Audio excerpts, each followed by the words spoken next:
আমি অ্যাডভান্স স্কিলের কথা বলেছিলাম। যারা সাইকোলজি প্রফেশনে আছেন অথবা হচ্ছে যে এডুকেশনাল সাইকোলজি নিয়ে পড়াশোনা করছেন বা পড়াশোনা করার ইচ্ছা আছে, তাদের কিন্তু বাচ্চাদেরকে নিয়ে ডিল করতে হয়। তো বাচ্চাদেরকে নিয়ে ডিল করতে হলে অবশ্যই কিন্তু আমার কমিউনিকেশন এটা জানতে হবে। এখানে বেশ কিছু পার্থক্য থাকে। যখন অ্যাডাল্টদের নিয়ে আমরা কাজ করি, তাদের যে আমাদের যে স্কিলগুলো থাকতে হয় তাদেরকে ডিল করতে গিয়ে বাচ্চাদের ক্ষেত্রে কিন্তু কিছুটা পার্থক্য থাকে। তো চলুন আমরা পার্থক্যগুলো দেখি বা কিভাবে কমিউনিকেশনটা করার দরকার সেই জিনিসগুলো আমরা জানি। আমি আছি বরাবরের মতো আসাদুজ্জামান রাজু, কাউন্সেলিং সাইকোলজিস্ট। এখন যদি কমিউনিকেশনের কথা বলা হয়, তাহলে কমিউনিকেশনের করার ক্ষেত্রে আমাদের প্রথমে কি করতে হয়? যখন বাচ্চাকে নিয়ে আসে অবশ্যই তার গার্ডিয়ান থাকে বা প্যারেন্টসরা থাকে। তো প্রথমেই তাদের কাছ থেকে কিন্তু ইনফরমেশন নিতে হবে, বিভিন্ন রকমের ডাটা নিতে হবে। তারা তার বাচ্চাদের যে এই যে সমস্যাটা, সেটা কি আসলে কোনো ক্রাইসিস মুহূর্ত কিনা, হ্যাঁ, তারা আসলে কি ধরনের হেল্পের জন্য আসছে, তার স্কুল বা হচ্ছে যে সে যে পরিবেশে থাকে, যা বন্ধু বান্ধব থাকে, তারা আসলে কোনো কমপ্লেন করে কিনা, বা তার যে কেয়ার গিভার আছে অথবা বা তার যদি অন্য ফ্রেন্ড বা খুব কাছের কেউ থাকে, সে কি আসলে তাকে কিভাবে দেখছে। হ্যাঁ, এই জিনিসগুলো কিন্তু খুবই গুরুত্ব সহকারে প্রথমেই দেখতে হবে। এখন কথা হলো যে আমরা যে কমিউনিকেশনটা করবো এর কারণ কি, পারপোজটা কি। এখন বলা হয়েছে যে এটা অবশ্যই একটা ইন্টারেক্টিং একটা কমিউনিকেশন করার জন্য বাচ্চার সাথে অবশ্যই আমাদের এই সময়টা কমিউনিকেশনের জায়গায় জোর দিতে হবে, কারণ তাদের সাথে কথা বলতে হবে, একটা র্যাপো বিল্ড আপ করতে হবে, যেটা হলো যে খুব অল্প সময়ের জন্য না, অনেক সময়ের জন্য তার সাথে একত্রে থাকা, তাকে থেরাপি দেওয়া, হ্যাঁ, তাকে সাপোর্ট করার জন্য। হ্যাঁ, বিভিন্ন রকমের ইনফরমেশন দরকার হয়, যেটাকে আমরা সাইকো এডুকেশন বলি। অনেক ক্ষেত্রে সেই সাইকো এডুকেশনটা যদি প্যারেন্টসদের বা ফ্যামিলিতে দিতে চাই, তাহলে কিন্তু আমাদেরকে অবশ্যই তার সম্পর্কে জানতে হবে এবং কমিউনিকেশনটা সেভাবে করতে হবে।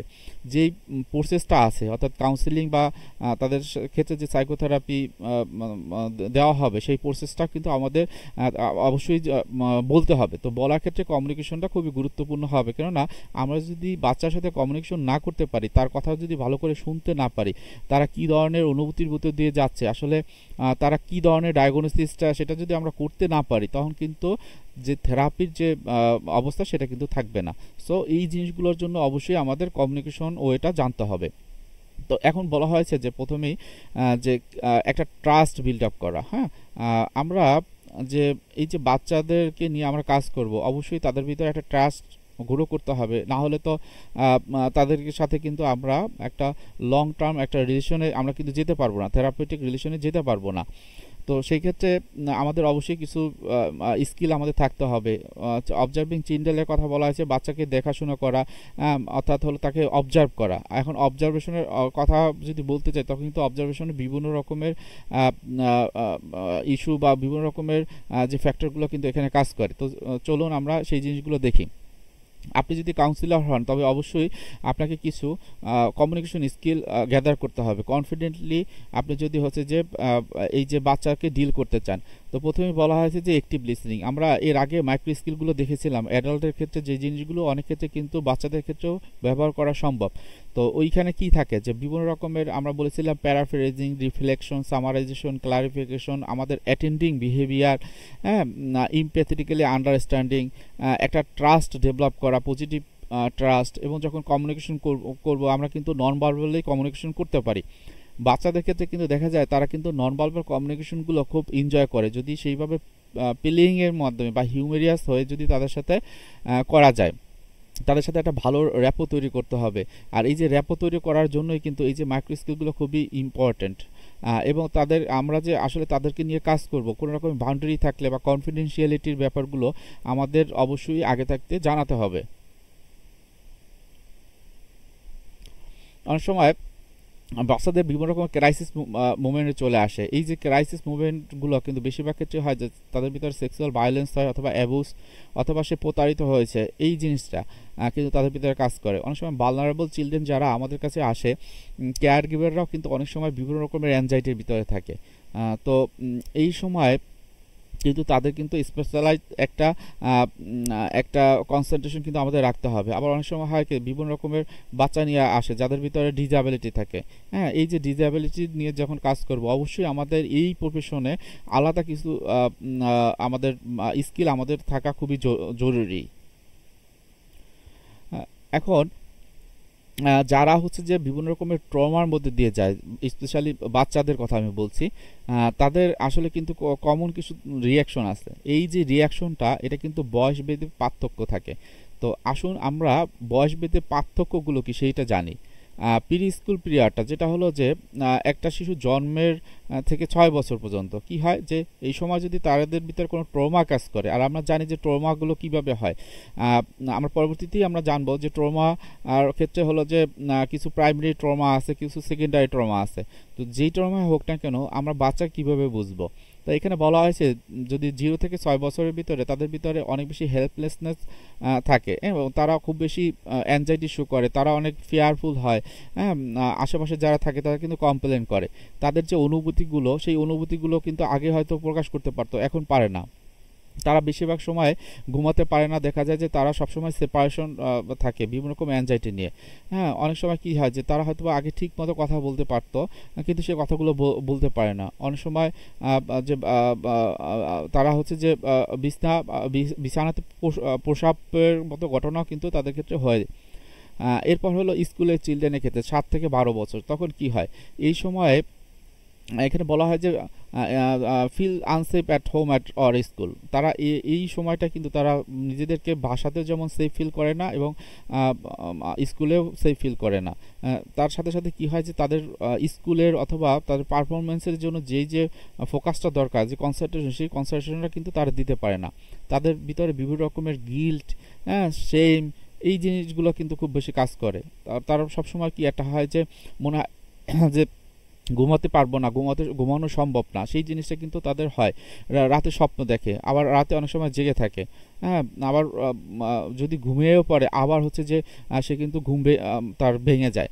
হ্যাঁ, অনেক সময় তারা ফিজিক্যাল কমপ্লেন নিয়ে আসে, ওই যে মাথা ব্যথা বা স্টোমাক পেইন। হ্যাঁ, এই জিনিসগুলো কিন্তু তারা বলবে। আবার অনেকের ক্ষেত্রে কিন্তু তারা কিন্তু এগ্রেসিভ হয়ে অনেক সময় রেকলেস বিহেভিয়ারগুলো করে। তো এই যে 7 থেকে 12 বছরের যে সময়টা, এই সময়টা কিন্তু খুব ইম্পর্টেন্ট। কারণ আমরা অনেক সময় বলি যে আমাদের যে পিউবার্টি এজটা, অর্থাৎ বয়সন্ধিকালের যে এজটা কিন্তু এই সময়তে হচ্ছে যে শারীরিক পরিবর্তনগুলো খুব বেশি হয় মানসিক পরিবর্তনের চেয়ে। সো পরবর্তীতে যে অ্যাডোলেসেন্ট পিরিয়ড রয়েছে 13 থেকে 18, তো এই সময়টায় কি হয় যে এই যে কৈশোরকাল, হ্যাঁ, এই সময় তাদের শারীরিক ও মানসিক দু ধরনের চেঞ্জই কিন্তু হঠাৎ করে চলে আসে। তো এই সময় তাদের ভিতরে অপরাধবোধ বা লজ্জাবোধটা খুব বেশি থাকে যখন ওই ট্রমেটিক ইভেন্টটা তাদের ভিতরে কাজ করে। এবং অনেক সময় তারা কি এই ইমাজিন করে এই জিনিসগুলো।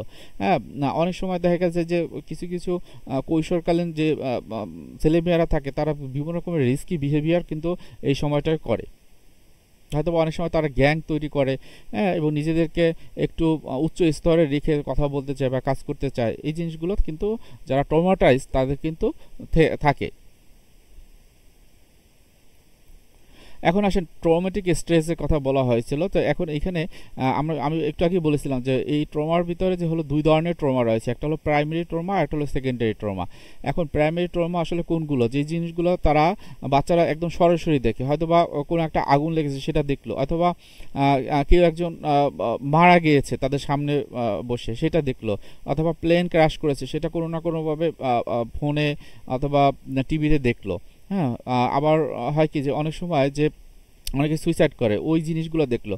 তো এই জিনিসগুলো কিন্তু একটা প্রাইমারি ট্রমা তাদের ভিতরে কাজ করতে পারে। এবং সেকেন্ডারি ট্রমার কথা বলা হয়েছে যে হয়তো বা তারা কোনো একটা জায়গায় কাজ করে বা বুলিংয়ের শিকার হচ্ছে অনবরত। অনেক সময় হয় কি যে বাচ্চারা বিভিন্ন রকমের মুভি দেখে, এই মুভিগুলো তাদের ভিতরে একটা ভয় কাজ করে এবং হয়তোবা ওই বাচ্চা দেখে না বা তার যে সিবলিং থাকে তারা দেখে। তো ওই জিনিসগুলো থেকে তারা শুনেও কিন্তু তাদের ভিতরে এই সেকেন্ডারি ট্রমাগুলো হওয়ার সম্ভাবনা থাকে। এখন ট্রমেটিক স্ট্রেস রিয়াকশনগুলো কি? এখানে তারা হয় কি যে যখন তারা ট্রমার ভিতরে যায় বা এই যে ট্রমাগুলো তাদের ভিতরে খুব বেশি কাজ করে, তারা কিন্তু বারবার এই জিনিসটা স্মরণ করে। হ্যাঁ, যে ভয়ের কাজ, অথবা দেখা যায় যে তারা বিভিন্ন সময় কোনো একটা ভয়ানক বা একটু রিস্কি কোনো কিছু দেখলে তারা অল্পতে হচ্ছে যে রিয়াক্ট করে ফেলে। হ্যাঁ, তাদের ভিতরে কন্ট্রোল থাকে না, রাতে স্বপ্ন দেখে, অনেক সময় তারা বিভিন্ন রকমের রাগ শো করে। হ্যাঁ, তাদের টলারেন্স লেভেলে অর্থাৎ স্ট্রেসের সময় আগে যে টলারেন্স থাকতো বা তার যে ধৈর্য ছিল সেই ধৈর্যটা এখন থাকে না। অল্পতেই হচ্ছে যে তারা এই যে বাস্তবতাকে হচ্ছে যে বাস্তবতার সাথে নিজেদের সাথে খাপ খাইয়ে নিতে পারে না। তো এইগুলো কিন্তু ট্রমেটিক স্ট্রেসের খুব রিয়াকশন। এখন যদি আসেন পোস্ট ট্রমেটিক স্ট্রেস রিয়াকশন কি হয়। এখন ট্রমা একটা জিনিস এবং পোস্ট ট্রমেটিক স্ট্রেস এটা কিন্তু একটা ডিসঅর্ডার, হ্যাঁ, যেটাকে আমরা পিটিএসডি বলি। তো ট্রমার ক্ষেত্রে হয়তো বা ওটা নিয়ে কাজ করলে খুব সহজে এখান থেকে রিলিফ পাওয়া যায়, কিন্তু যদি পিটিএসডি হয় সেক্ষেত্রে কিন্তু অবশ্যই তাকে প্রফেশনাল ওয়ে থেকে হ্যান্ডেল করতে হয়। তো যখন এই জিনিসগুলো থাকে তখন কিন্তু তো ওই প্রায় সেম জিনিসটাই থাকে ট্রমার ক্ষেত্রে, যেগুলো কিন্তু এগুলো আরেকটু বেশি আকারে থাকে। হ্যাঁ, যদি কিছু জিনিস পার্থক্য বলি তখন কি হয় যে তারা কোনো রকমের ট্রমা নিয়ে কথা বলতে চায় না। হ্যাঁ, যখন কোনো ট্রমা বা কষ্টের কথা বলা তখন এড়িয়ে যায়। হ্যাঁ, কোনো ভয় পায় অল্পতেই, সবসময় নেগেটিভ একটা মুডে থাকে। হ্যাঁ, সবসময় নেতিবাচক চিন্তা, সবসময় একটা মনে হয় যে আমার একটা সেফ গার্ড থাকতে হবে। হ্যাঁ, কোনো একটা প্লেসে হয়তো বা সেই প্লেসে যায় না, কোনো একটা অ্যাক্টিভিটি আগে যে জিনিসগুলো করতো সেগুলো এড়িয়ে যায়। হ্যাঁ, হয়তো বা কোনো কাজ করছে বা কোনো পড়াশোনার ভিতরে আছে, হঠাৎ করে ফ্ল্যাশব্যাক হলো ওই ট্রমেটিক ইভেন্টের কথা। হ্যাঁ, এই জিনিসগুলো হয়, তার মনোযোগ দিতে পারে না, এগ্রেসিভ বিহেভিয়ার করে। তারা যে আগে যে ইন্টারেস্টটা পেত যে কাজগুলো, সেই কাজগুলো এখন ইন্টারেস্ট পাচ্ছে না। গিল্টি এবং শেম খুব বেশি বাসা বাঁধে। অনেক সময় তারা সাবস্টেন্স এবিউসিভ হয়ে যায়। হ্যাঁ, তারা ঘুমাতে পারে না। অনেক সময় যখন ঘুমায় তারা বিভিন্ন রকমের স্বপ্ন দেখে রাতে ঘুম ভেঙে যায় তাদের। তো এই ক্ষেত্রে এই জিনিসগুলো হয়, অবশ্যই এইগুলোকে ইমিডিয়েট অ্যাটেনশন নিতে হবে এবং দরকার হলে যারা প্রফেশনাল আছে তাদেরকে রেফার করতে হবে। তারা এই জিনিসগুলো আইডেন্টিফাই করে প্রপার যে গাইডলাইন রয়েছে বা কাউন্সেলিং বা সাইকোথেরাপি আছে সেটা তারা দিবেন। সেকেন্ডারি ট্রমার ক্ষেত্রেও যে জিনিসটা হচ্ছে যে যারা হচ্ছে যে এই যে কাউন্সেলিং প্র্যাকটিস করেন তারা কিন্তু এই জিনিসগুলো অবজার্ভ করবে এবং শুনবে। হ্যাঁ, যখন শুনবে তখন কি হয়, প্রাইমারি ট্রমার ক্ষেত্রে তারা যখন বলে তখন যদি তাদেরকে কিছু প্রশ্ন করা হয়, আমাদের 5 সেন্স বা পঞ্চেন্দ্রিয়র কী কী হচ্ছিল, সে কি দেখেছিল, সে কানে কি শুনেছিল, সে কোনো কিছু টাচ করেছিল কি না, হ্যাঁ, এই জিনিসগুলো যদি শোনা হয় সেক্ষেত্রে কিন্তু তাদের যে প্রাইমারি ট্রমাগুলো থেকে অনেকটা কিন্তু তারা রিলিফ পায়। এবং সেকেন্ডারি ট্রমার ক্ষেত্রেও অ্যাক্টিভ লিসেনার হতে হবে, তার ওই যে রিস্কগুলো সেই সম্পর্কে এক্সপ্লোর করতে হবে, যত বেশি সম্ভব তত বেশি করতে হবে। অনেক সময় হয় কি যে কিছু জেনারেল মেজারমেন্ট আমাদের থাকতে হবে, যেমন যার কারো ভিতরে যদি ডিসএবিলিটি থাকে অথবা ডেভেলপমেন্টাল ডিলাই থাকে, হ্যাঁ, বা ট্রমেটিক সিনারিওস বারবার চলে আসতেছে, সেই ক্ষেত্রে আমাদের অবশ্যই খেয়াল রাখতে হবে এটা কিন্তু স্পেশাল কিছু ইস্যু। তারা শুধুমাত্র অ্যাংজাইটিতে নয়, আলাদা কিছু মাত্রা এখানে কিন্তু থাকে। আবার অনেক সময় আমরা এই জিনিসটা চেক করব যে এই বাচ্চা কি খুব বেশি পেসিভ থাকে না অ্যাক্টিভ থাকে। হ্যাঁ, এই জিনিসগুলো খুবই ইম্পর্টেন্ট। তারপর আমরা যখন কাউন্সেলিং সেশনে বসবো, যেটা আমরা বড়দের ক্ষেত্রে করি, যে সোলার অ্যাপ্রোচ ইউজ করি। হ্যাঁ, সোলারের কথা বলা হয়েছে, এস মানে হচ্ছে স্কোয়ারলি সিট, হ্যাঁ, ও মানে ওপেন পোস্টার, এল মানে লিন ফরওয়ার্ড, ই মানে আই কন্ট্যাক্ট এবং আর মানে রিল্যাক্স। আমাদের কি করতে হবে, আমাদের বডি ওপেন রাখতে হবে। তারপর হচ্ছে যে আমরা যখন বসবো একটু সামনের দিকে ঝুঁকে বসবো। হ্যাঁ, আমাদের আই কন্ট্যাক্টটা ঠিক রাখতে হবে এবং আমরা যখন কথা বলবো বা তাদেরকে ডিল করবো অবশ্যই রিল্যাক্স থাকতে হবে। যখন এই জিনিসগুলো করব তখন কিন্তু আমাদের পরবর্তী যে সেশনগুলো কীরকম হবে সেই জিনিসের দিকে আমরা দাবিত হব। এবং অবশ্যই যখন কথা বলবো অবশ্যই একটু প্লেফুল হতে হবে, হিউমেরিয়াস হতে হবে। হ্যাঁ, যখন বাচ্চাদের সাথে ডিল করব আমরা কিন্তু যদি ড্রয়িং বা আর্ট থেরাপিটা কিন্তু খুব ভালো কাজ করে, আর্টের প্রতি যদি তারা তাদের ভিতরে একটা ইন্টারেস্ট কাজ করে তাহলে কিন্তু আমাদের এই যে থেরাপিউটিক যে ব্যাপারগুলো বা আমরা থেরাপি দিতে যা কিছু করি খুব সহজ হয়। হ্যাঁ, কারণ আর্টের মাধ্যমে তারা কিন্তু অনেক কিছু উপস্থাপন করতে পারে, তাদের মনের অনুভূতিগুলো। খুবই ইম্পর্টেন্ট জিনিসটা হচ্ছে যে বাচ্চাদের সাথে কমিউনিকেট করতে গেলেও আমাদের কিন্তু ফ্যামিলির সাথে কমিউনিকেশন করতে হয়, খুবই গুরুত্বপূর্ণ এই জিনিসটি, কারণ মোস্ট অফ দ্য ইনফরমেশন আমরা ফ্যামিলি থেকে পাই। তো এই ক্ষেত্রে কি হয় যে আমরা ওপেনলি প্যারেন্টসদের সাথে কথা বলবো। হ্যাঁ, এবং ওপেন এন্ডেড কোশ্চেন, অর্থাৎ যেই প্রশ্নগুলোর অ্যান্সার খুব বেশি হয় সেই প্রশ্নগুলো করব। যখন আমরা কথা বলবো তখন কোনো রকমের জাজমেন্ট করবো না এবং কেয়ারফুল হব যে আমরা এই যে আমাদের কাছে যে ক্লায়েন্ট আসছে এবং যাকে নিয়ে বা যে ইস্যুটা নিয়ে ফ্যামিলি অন্যান্য মেম্বার, বাবা মা বা অন্য যারা নিয়ে আসছে তারা কিন্তু খুব বেশি স্ট্রেসের ভিতর দিয়ে আছে। তো যখন তারা আসে একটা জিনিস আপনারা খেয়াল করবেন যে যদি ছেলেরা আসে সেক্ষেত্রে তারা কগনিটিভ অর্থাৎ তারা এই প্রবলেমটা কিভাবে সলভ করা সম্ভব, হ্যাঁ, কিভাবে হবে, হয়তো বা অনেক সময় কি হয় যে তারা রিজনিং করে, তাদের পারসেপশনগুলো খুব বারবার শেয়ার করে, হ্যাঁ, তারা একটা আউটকাম চায় খুব দ্রুত।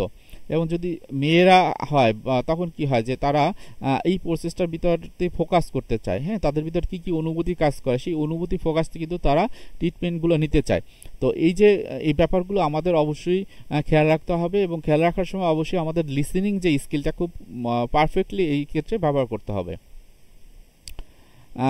অবশ্যই বেশিরভাগ যে কমিউনিকেশনটা সেটা কিন্তু হয় যিনি প্র্যাকটিশনার থাকেন এবং যারা প্যারেন্টস থাকে তাদের ক্ষেত্রেই হয়, কারণ বাচ্চাদের যে ইস্যুগুলো বেশিরভাগ ক্ষেত্রেই বা বেশি সময় হচ্ছে বাবা মা কিন্তু তার সাথে থাকে। সো আমাদের কাছে যখন আসে আমরা যেটা করি, আমরা হয়তো তাদেরকে হচ্ছে যে এই যে সিস্টেমগুলো, যে বিহেভিয়ারাল যে অ্যাপ্রোচগুলো বা বিহেভিয়ারাল যে থেরাপিগুলো তাদেরকে শিখিয়ে দিই, তারা বাসায় যখন থাকবে কীভাবে এনবিএসসি অ্যাপ্লাই করবে বা অন্য জিনিসগুলো, সেই জিনিসগুলো যখন আমরা তাদেরকে বলি তখন মোস্ট অফ দ্য টাইম কিন্তু তাদের সাথে কথা বলতে হয়, হয়তো বা ইনডাইরেক্টলি আমরা তাদেরকে গাইড করি, কিন্তু মেইন কাজটা কিন্তু এই বাবা মার মাধ্যমেই কিন্তু করাতে হয়। আমাদের যখন আমরা তাদের সাথে কথা বলবো তখন আমরা মানে ক্লায়েন্টের সাথে কথা বলবো, বাচ্চার সাথে কথা বলবো, অবশ্যই আমাদের বডি ল্যাঙ্গুয়েজ ঠিক থাকবে, ফেশিয়াল এক্সপ্রেশন অথবা আদার নন ভার্বাল গেস্টার যেগুলো থাকে, আমার আই কন্ট্যাক্ট, হেড নোডিং, হ্যাঁ, তো এই জিনিসগুলো কিন্তু আমরা খেয়াল রাখবো।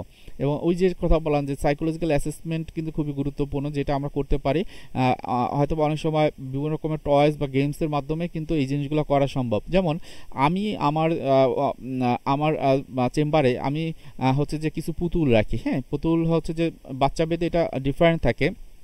অনেক সময় খুব অল্প বয়সে যে বাচ্চা আমার কাছে আসে তখন আমি যেটা করি তাদেরকে হয়তো হয়তো ওই যে পুতুলগুলো কেউ ডাক্তার, কেউ ইঞ্জিনিয়ার, কেউ বিজনেসম্যান, হ্যাঁ, এইরকম থাকে আলাদা আলাদা, বা টিচার। তো আমি যখন ওটা তাদের সামনে দেই হয়তো বা তাদেরকে বলে যে তোমার কোনটা ভালো লাগে, তখন কিন্তু সে যেটা পছন্দ করে সেই জিনিসটা কয়, সেই জিনিসটাই কিন্তু সে ধরে। তখন কি হলো যে এর মাধ্যমে কিন্তু তার একটা থিম আমরা কিন্তু পেয়ে গেলাম। আবার অনেক সময় হয় কি যে আমার কাছে যে জিনিসটা আছে ক্লে আছে, হ্যাঁ, তো ওটা দিলে আমি হয়তো বলি যে তোমার যেটা পছন্দ হয় তুমি তেমন একটা শেপ তৈরি করো। তো তখন কি করে সে পছন্দের একটা শেপ তৈরি করলো, তো এর মাধ্যমে সে কী ধরনের শেপ করলো সেটাও কিন্তু আমরা বুঝতে পারি। আবার অনেক সময় হয় কি যে আমার কাছে যখন আসে তারা বিভিন্ন রকমের কি বলে যে হচ্ছে যে বিভিন্ন রকমের বিষয়ে তাদের একটা ইন্টারেস্ট থাকে। তো যেমন বলবির একটা পিকচার আছে যেখানে দেখা যায় যে একটা ট্রির উপরে কেউ পড়ে যাচ্ছে, কেউ কষ্টে আছে, কেউ একজন টেনে উঠাচ্ছে, কেউ এক পুরো ফ্যামিলি সহ এখানে আছে। তো এইটা যখন তাকে শো করি, হ্যাঁ, যে তুমি কোন পজিশনে আসো, তখন কিন্তু তার থিমগুলো আমরা আইডেন্টিফাই করতে পারি। তো এই জায়গাগুলোতে কিন্তু এই জিনিস মানে এই যে ব্যাপারগুলো খুবই ইম্পর্টেন্ট। তো এরপর হলো ওই যে বারবালের কথা বলা হয়েছে, এবং যখন আমরা কথা বলবো অবশ্যই মাইন্ডফুল হব, তাকে অবশ্যই রেসপেক্ট দিব, হ্যাঁ, তাকে কমিউনিকেশনের ক্ষেত্রে প্রথমেই কগনিশনের ওই জায়গাগুলো থেকে না গিয়ে বরং তাকে ফ্যাসিলিটেশন করে, তার কথাগুলো শোনা খুবই ভালো কাজ করে এই জিনিসগুলোর ক্ষেত্রে। তারপর পেলের কথা বলা হয়েছে। এরপর হচ্ছে যে অনেক সময় হয় কি যে আমরা যখন কমিউনিকেশন করব, যখন 12 মাসের বেবির সাথে কিন্তু যখন আমরা কমিউনিকেশন করবো সেটা কিন্তু পরে যারা থাকবে, পরে একটু বয়স বেশি তাদের থেকে পার্থক্য হবে। তো এই সময় তাদের ফিজিক্যাল ডেভেলপমেন্টটা বেশি হয়, তারা এই সময় হয়তো বা বড়দের মতো ওরকম আচরণ করে না বা তার দ্বারা আমরা বুঝতে পারি না।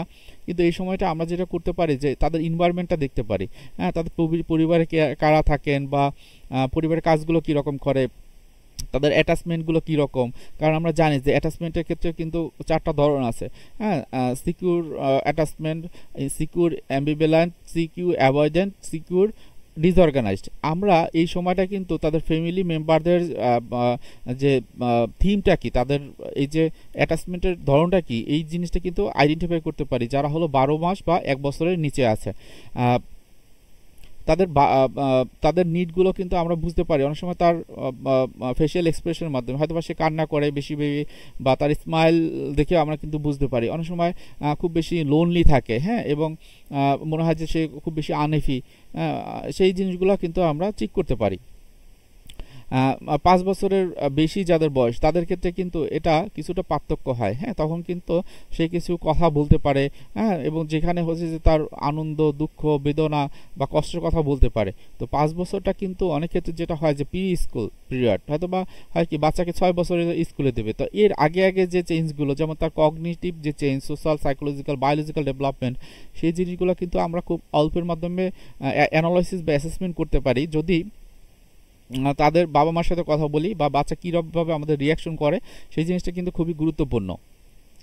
এরপর 6 থেকে 12 বছরের ক্ষেত্রে যেটা হলো পিউবার্টি এজের থেকে শুরু করে পিউবার্টি এজ সম্পূর্ণটাই। তো এই সময়টায় তাদের শারীরিক কিছু পরিবর্তন হয় এবং এই পরিবর্তনটা অনেক সময় তাদের ভিতরে বিভিন্ন রকমের কিউরিসিটি তৈরি করে, বিভিন্ন রকমের ভয়ের কাজও করে, যে শারীরিক যে পরিবর্তনটা সেটার সাথে খাপ খাওয়াতে একটু প্রবলেম হয়। তো এই জিনিসগুলো কিন্তু আমরা তার সাথে কথা বলতে পারি এবং তার চিন্তা বা অন্যান্য জিনিসগুলো, তার অনুভূতিগুলো কিন্তু আমরা আইডেন্টিফাই করতে পারি। তার শারীরিক পরিবর্তনের কারণে তার মানসিক কোনো পরিবর্তন হচ্ছে কিনা সেই জিনিসগুলোকে আমরা গুরুত্ব দেব। আমরা অবশ্যই কিউরিয়াস হব তাদের কাছে যখন কথা বলবো, কারণ এই সময় বাচ্চারা কিন্তু একটু কিউরিয়াসিটি খুব পছন্দ করে, এবং আমরা যখন তাদের কাছে কমিউনিকেশন করব তারা কিভাবে চিন্তা করে বা কিভাবে কোনো একটি ঘটনা হয়েছে সেটা ব্যাখ্যা করে, সেই জিনিসগুলো আমরা খেয়াল করব। আমরা যদি ঠিক একই লেভেলে বা একইভাবে তাদের সাথে হচ্ছে যে এই যে কমিউনিকেশনটা করতে পারি, তখন কিন্তু তাদের সাথে একটা ভালো র্যাপও তৈরি হবে। হ্যাঁ, অনেক সময় হয় কি যে তারা যখন ভালো কিছু ইনপুট দিল বা ভালো কোনো ইনফরমেশন দিল, তখন কিন্তু আমাদের কিন্তু তারা স্ট্রক দিতে পারি, হ্যাঁ, এবং তাদের কিছু কাজ যদি দেওয়া হয়, সে যখন কাজ করবে তো অবশ্যই আমরা তার কাছ থেকে আগে জেনে নেব যে সে কাজটি করবে কিনা, হ্যাঁ, তার সে ইন্টারেস্ট কিনা, এবং কাজটি শেষ হলে তাকে অবশ্যই ফিডব্যাক দেব, ধন্যবাদ জানাবো। অনেক ক্ষেত্রে হয় যে বাইরের কান্ট্রিগুলোতে যে তারা মেডিকেল বিভিন্ন টিম তৈরি করে এবং তারা কি করে ওই টিমের মাধ্যমে এই যে বাচ্চার অ্যাসেসমেন্টটা খুব ভালোভাবে করে, যেন পরবর্তীতে সে কী করবে সেই জিনিসগুলোকে আইডেন্টিফাই করা সম্ভব হয়। আমরা যখন এই ধরনের বাচ্চাদের নিয়ে কাজ করব, অবশ্যই আমরা জেনুইন হব এবং চিন্তা বা অন্যান্য ক্ষেত্রে এই যে বাচ্চাটি আসলে কিভাবে আমাকে শো করে, বিভাগে বলে, হ্যাঁ, সেই জিনিসটা আমরা অবশ্যই খুব গুরুত্ব সহকারে দেখব। হ্যাঁ, অনেক সময় হয় কি যে তারা অনেক বেশি ওভার রিয়েক্ট করতে পারে, তো সেই জিনিস যখন ওভার রিয়েক্ট করে তখন কিন্তু আমরা খেয়াল রাখবো যে এর পিছনে কী কারণ, হ্যাঁ, বা তাদের কাছ থেকে আগেই আমরা হচ্ছে যে কোনো রকমের পারমিশন নিয়ে তাদের কাছ থেকে জানবো, বাবা মার কাছ থেকে আমরা জানতে পারবো তার কাছে কিন্তু আমরা তার চিন্তা, অনুভূতি এবং কোন বিষয় নিয়ে সে বেশি ভাবছে সেই জিনিসগুলো কিন্তু প্রশ্ন করার মাধ্যমে আমরা জানতে পারি। তাদেরকে আমরা জার্নাল লেখার জন্য অনুরোধ করতে পারি, হ্যাঁ, তারা যখন বাসাতে থাকবে বিভিন্ন রকমের জার্নাল লিখবে, যেখানে তার প্রতিদিনে কি কাজ করে, হ্যাঁ, বা যেটা হয় যে সেলফ লাভ বুক, হ্যাঁ, যে তার যেগুলো ভালো লাগে সেই জিনিসগুলো সেখানেতে ইনপুট করবে। হ্যাঁ, অনেক সময় কিন্তু অনেক প্লে থেরাপিস্ট আছে যারা হচ্ছে যে এই সেশনে তাদের খেলার মাধ্যমে বিভিন্ন রকমের কমিউনিকেশন যে ওয়েগুলো অ্যাপ্লাইয়ের মাধ্যমে কিন্তু তাদের একটা থিম, তাদের মনের অবস্থাটা কিন্তু তারা আইডেন্টিফাই করে। এরপর আসে 13 থেকে 18, যেটাকে হচ্ছে যে কৈশোর কাল বা অ্যাডোলেসেন্ট পিরিয়ড। এই সময়টায় কিন্তু অনেকে যে বাচ্চাদের তাদের শারীরিক ও মানসিক পরিবর্তনটা কিন্তু একটা স্ট্যান্ডার্ড পর্যায়ে চলে আসে। এই সময়ে তারা কিন্তু সোশ্যাল নেটওয়ার্ক তৈরি করে, বন্ধুবান্ধব তৈরি করে, অনেক সময় কিন্তু তারা নিজেরাও কাউন্সিলরের কাছে আসে, হ্যাঁ, তার যে ডেভেলপমেন্টটা বা যে প্রবলেমটা সেটা সে বলার জন্য আসে। এই সময়টা কিন্তু অনেক সময় যে ব্যাপারটা বেশি কাজ হয় যে তারা তাদের যে শারীরিক যে পরিবর্তনটা, অর্থাৎ মিনস্ট্রুয়েশনের যে সার্কেল বা সেক্সুয়াল ডেভেলপমেন্ট, এই বিষয়ে খুব বেশি বুঝতে পারে না বা জানে না, যেটা হলো তাদেরকে একটা কনফিউশন তৈরি করে, একটা ভয়ের কাজ করে। তো এই জায়গাগুলোতে কিন্তু কাজ করার অনেক কিছু আছে, আমরা অবশ্যই এই জায়গাগুলো খেয়াল রাখবো। কোনো রকমের প্রবলেম ফিল করলে অবশ্যই সুপারভিশন নিব এই ব্যাপারে। তো মোটামুটি ভিডিওতে এই জিনিসগুলো আমি বলতে চাচ্ছিলাম যে কমিউনিকেশন খুবই গুরুত্বপূর্ণ। বয়স ভেদে কিন্তু কমিউনিকেশনের ধরনটা অনেক চেঞ্জ হয়। তো আপনারা যারা হচ্ছে যে বাচ্চাদের নিয়ে কাজ করবেন বা অনেক সময় প্যারেন্টসরা হয়তো এই কমিউনিকেশন ওয়েটা যদি তারা ব্যবহার করে, তাহলে কিন্তু বাচ্চার কাছ থেকে অনেক রকমের ইনফরমেশন পাওয়া যায়, যেটি পরবর্তীতে বাচ্চার মন ভালো রাখার জন্য বা তাকে ভালো যে তার প্রোডাক্টিভিটি আছে সেগুলো বের করার জন্য খুবই গুরুত্বপূর্ণ ভূমিকা পালন করে। সুতরাং আপনারা অবশ্যই তাদেরকে সাথে কমিউনিকেশন করবেন পজিটিভ ওয়েতে, এবং যে সিস্টেমেটিক ওয়ে আছে সেই অনুযায়ী বাচ্চার পরবর্তী ট্রিটমেন্ট বা পরবর্তীতে কী করতে হবে অনেকটাই কিন্তু এই সময় যে অ্যাসেসমেন্ট করাটা জরুরি, এবং অ্যাসেসমেন্ট করার ক্ষেত্রে কমিউনিকেশনটা খুবই জরুরি। সো প্রোডাক্টিভ ওয়েজে যদি কমিউনিকেশন করা হয় সেক্ষেত্রে কিন্তু তাদের জন্য যে ট্রিটমেন্ট প্রসেসটা খুব সহজ হবে। তো ধন্যবাদ সবাইকে, ভালো থাকবেন, আসসালামু আলাইকুম।